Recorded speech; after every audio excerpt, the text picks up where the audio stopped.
Members of the Roosevelt-Scarlett administration expected to meet with Loda residents this evening. Construction and road improvement work currently underway in that community will be discussed. Government's Press Secretary Sean Douglas says the project engineers, government ministers and parliamentary representatives are expected to form part of tonight's forum. The residents of Loda are invited to a meeting at the Loda Government School this evening at 6:30 p.m.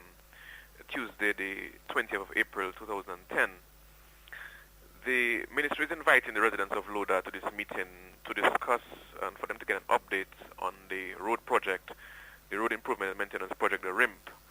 At that meeting, the Minister for Public Works, Energy and Ports, Honorable Rayburn Blackmore, will be in attendance, as well as his Permanent Secretary, Mr. Nicholas Bruno, and other senior engineers in his ministry. There will also be the consultants on the project, DISA International out of Canada, and representatives from the contractors, Dipcon Engineering from Trinidad will also be in attendance, as well as the Member of Parliament for the Roseau Valley constituency, Honorable John Colin McIntyre. So we're encouraging the residents of Loda to turn out in large numbers this evening to get an update from the persons in authority, in terms of the ministers involved, the ministry, the consultants, the contractors, to get an update exactly where we are with this road project, this very important road project, the road improvement and maintenance project. So this evening tonight at 6:30 p.m. at the Loda Government School. Government Press Secretary Sean Douglas. Calabishi residents have been promised that work will commence on Calabishi Ridge Road on Friday. Calabishi residents protested on Monday against bad road conditions in their community. Chairman of the Calabishi Village Council, Angelo Joseph, said following a meeting with government last night, a decision was taken to have work commence on Friday. We were promised, but the people were promised that work will commence on Friday for the latest. So they could start doing something before Friday, but Friday for the latest. So we took them at their word, and we expect that they will keep up to the promise. So far, life in Calabishi continues as normal. We had the Honorable Charles Savran, Minister of Security, the Honorable Rayburn Blackmore, Minister of Public Works. We had the Acting Prime Minister, Mr. McIntyre. We also had Dr. Daru and Kelso Daru were in attendance, and Mr. Drygo from Casbro. They were in attendance. Mr. Walter didn't get in touch with me from last night, but I heard he made his comments this morning saying that, he is not in support of total. Well, nobody cannot be in support in that sense, because as councillors, we were not in support of that demonstration because we were not part of it, we were not informed, whatever, But at least as councillors, we cannot sit back and say if we are demonstrating and just sit back there. We have to be at the forefront and see what can be done to solve the problem. So we had to be always on the lookout, trying to get people informed, and trying to get something done to see how we could get a solution. Chairman of the Calabishi Village Council, Angelo Joseph. Meantime, Clerk of the Calabishi Village Council, Florence Gage, said some people were not satisfied that the work will commence on Friday. But the people were not satisfied with work starting on Friday due to that the Friday is the beginning of the weekend, and they took it to mean that there is no way work can just start on Friday. And they did not only want to hear from Mr. Rayburn Blackmore, Honorable Rayburn Blackmore, they wanted to hear from the parliamentary representative, which is Honorable Matthew Walter, and moreover, the news came to the chairperson of the council that the cabinet was on their way and the acting prime minister would be present. So they wanted more information from the cabinet. So they spoke to Honorable Rayburn Blackmore, and they say about after 7 last night, the road was still blocked because they were waiting for the cabinet. And Honorable John McIntyre, he addressed the people, assuring them that work would, Mr.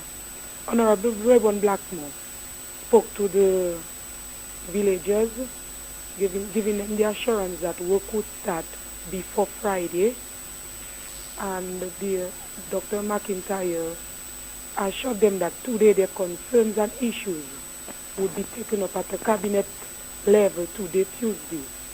And a town hall meeting will be organized for the village of Kalibishi, for the residents of Kalibishi, so that the issues that are confronting the villagers will be dealt with. Clerk of the Calabishi Village Council, Florence Gage. Dominica Labour Party candidate for the Mariga constituency, Senator Dayton Baptist, is dismissing allegations made against him that his leadership in the community is not effective.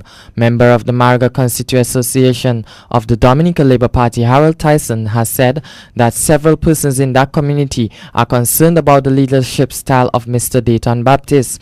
However, Senator Dayton Baptist has described Mr. Tyson's statements as untrue.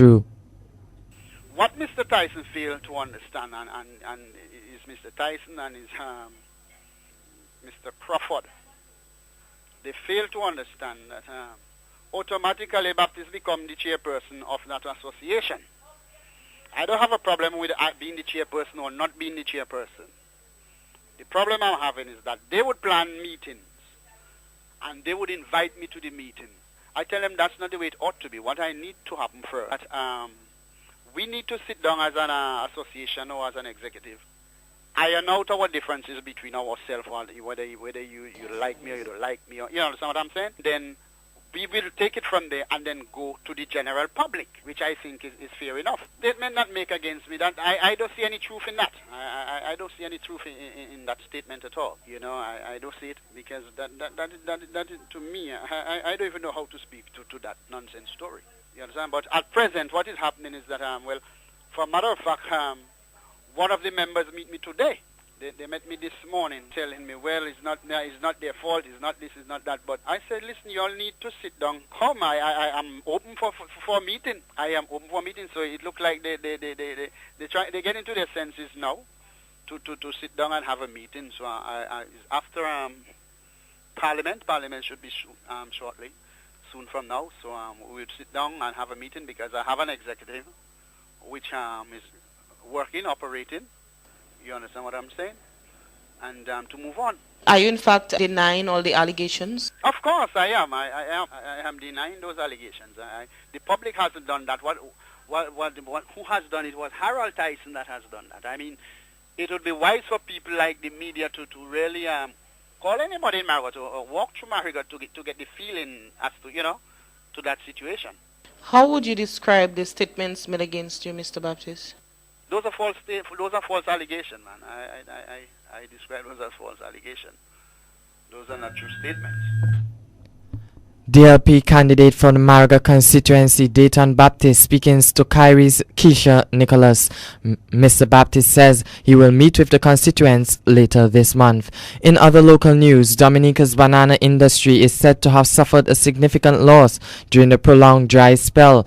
President of the Fair Trade, Michelle Roberts, says farmers have felt a loss of about 60% of their incomes due to the dry season. He says a replanting program is required to get farmers back into the industry. As farmers, we are very happy for the rain, because the drought definitely affected farmers, and I believe some farmers have suffered as much as 60% loss of income because of the effect of the drought. And the thing is, when you have drought, the effect is not only now, but it will be felt 3 months, 4 months down the road. Because the plants that were supposed to be, all now, plants we were expecting to be shooting now, they have been held back. And those that are shot, they are going to have smaller bunches. So the farmer is going to lose in terms of his productivity, and then his bunch size, and his income is going to be affected. But we welcome the rain. And what we are saying now is that we need now to have a replanting program to bring farmers back, especially in the banana industry. We need to have a replanting program now so that we can start getting ready for production for next year. Roberts says farmers could soon meet with government officials to determine a way forward for the industry where financial aid is concerned. Banana likes a lot of rain and moisture. That's what, plants generally like moisture, but the banana plant likes a lot of water. And now that we are getting the rain, it's very healthy for the bananas and other crops. Drought is remedied now, but the effect will be felt, as I say, 3-4 months down the road. Okay?